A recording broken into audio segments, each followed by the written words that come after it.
لوگوں کو ان کے گھروں تک محدود رکھنے کے لیے مجلس خدام الاحمدیہ نے ایک ہیلپ لائن قائم کی تاکہ گھروں پر موجود بزرگان اور مجبور افراد کو ان کے گھروں تک ضروری اشیاء و ادویات پہنچائی جا سکیں۔ السلام علیکم ورحمۃ اللہ۔ خدمت خلق ایمرجنسی ہیلپ لائن میں ہم خدام آپ کی خدمت کے لیے حاضر ہیں۔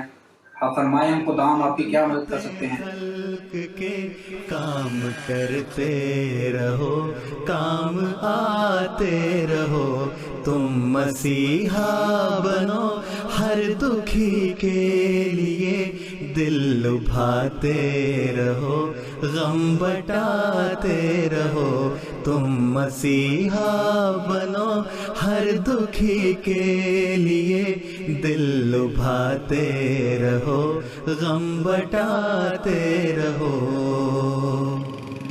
چاہے سیلاب ہو یا قحط آ پڑے، کوئی کھانا نہ ہو نہ ہی پانی ملے، چاہے سیلاب ہو یا قحط آ پڑے، کوئی کھانا نہ ہو نہ ہی پانی ملے۔ جماعت احمدیہ پاکستان کو ان حالات میں اللہ تعالیٰ کے فضل سے ہزاروں ضرورت مند گھرانوں کو راشن پیکس اور نقد رقوم تقسیم کرنے کی توفیق ملی۔ ہزاروں فیس ماسک، ہینڈ سینیٹائزرز اور صابن تقسیم کیے۔ کر بھی کنویں بھوک خالی شکم، ہزاروں گھروں تک آگاہی اور معلوماتی پمفلٹ تقسیم کیے گئے۔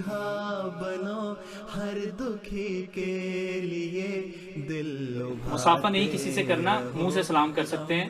نمبر 2 یہ کہ گھر میں جو بھی آئے وہ سب سے پہلے آ کے ہاتھ دھوئے، اس کے بعد پھر باقی لوگوں سے ملنا شروع کرے، ٹھیک ہے؟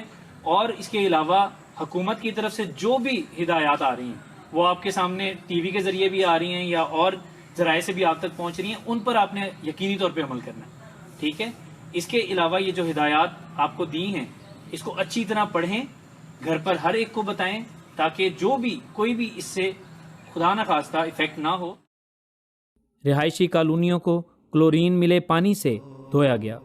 آئے طوفان کہیں یا کہیں زلزلے، اس طرح کے مخصوص حالات میں حفاظت کے پہلو کو بھی مد نظر رکھنا پڑتا ہے۔ اس حوالے سے خدام کے پہرہ جات لگوائے گئے ہیں۔